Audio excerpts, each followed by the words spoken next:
छठ पूजा भारतीय संस्कृति में एक अद्वितीय पर्व है जो सूर्य देवता की पूजा के लिए मनाया जाता है।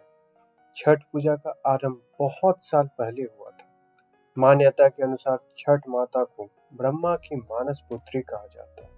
कहा जाता है कि इनकी पूजा करने से संतान प्राप्ति और संतान की लंबी उम्र की मनोकामना पूरी हो जाती है। एक अन्य मान्यता के अनुसार इन्हें सूर्य देव की बहन भी कहा जाता है।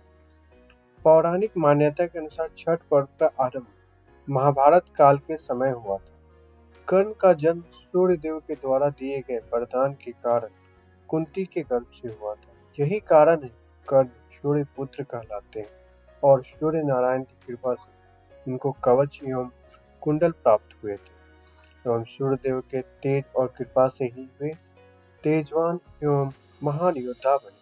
कहा जाता है कि कर्ण भगवान सूर्य के परम भक्त थे और इस पर्व की शुरुआत सबसे पहले सूर्य पुत्र कर्ण ने ही सूर्य की पूजा करके की थी। कर्ण प्रतिदिन घंटों कमर तक पानी में खड़े होकर सूर्य पूजा करते थे और उनको अर्घ देते थे। आज भी छठ में अर्घ देने की यही पद्धति प्रचलित है। छठ पूजा आज भी बिहार, झारखंड और देश के काफी जगहों में धूमधाम से मनाया जाता है। छठ पूजा का पर्व 4 दिन का होता है। प्रत्येक दिन में विशेष रूप से निर्धारित रीतियां और क्रियाएं होती हैं। पहले दिन यानी नहाय खा का दिन, इस शुक्रवार को व्रती नदी घाटों, पोखर, तालाब और अन्य जलाशयों में स्नान करेंगे। इसके बाद अरवा चावल का भात, चना दाल और कद्दू की सब्जी खाने का प्रचलन होता है। बाद में इसको परिवार के अन्य सदस्य भी ग्रहण करते हैं। इसका अपना एक खास महत्व होता है।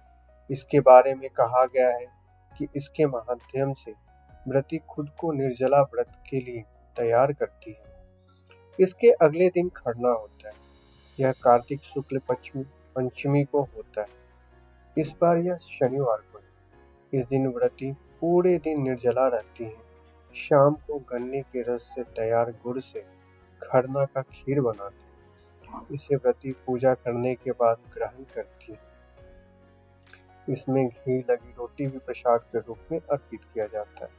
व्रती के बाद इसे परिवार के अन्य सदस्य भी लेते हैं। इस तरह पर्व का दूसरा दिन पूरा होता है। तीसरे दिन यानी कार्तिक शुक्ल षष्ठी को सांध्यकालीन अर्घ दिया जाता है। इसके लिए विशेष रूप से ठेकुआ तैयार किया जाता है। प्रसाद तैयार हो जाने के बाद इसे बांस के सूप एवं टोकरी में फल के साथ सजाया जाता है। इसकी पूजा होती है। इसके बाद पास के जलाशय में जाकर स्नान कर सूर्य भगवान को अर्घ दिया जाता है, जिसमें व्यक्तिगत कल्याण के साथ ही साथ संसार के उत्थान की कामना की जाती है। रोचक यह है कि पूजा होने के बाद भी उस दिन के प्रसाद को नहीं खाया जाता है। इसके बाद इस अनुष्ठान के अंतिम दिन यानी सप्तमी की सुबह उदयगामी सूर्य को अर्घ देने का विधान है। स्नान की प्रक्रिया पूरी करने के बाद पानी में खड़ा होकर भगवान सूर्य को ध्यान करते हुए आरोग्य की कामना की जाती है। इस दिन सुबह में छठ घाटों का दृश्य मनोहर होता है। सभी को सूर्य के उगने का इंतजार होता है। सूर्य उगने के बाद उनकी पूजा अर्चना के साथ ही यह अनुष्ठान संपन्न हो जाता है। भक्तों में प्रसाद बांटे जाते हैं।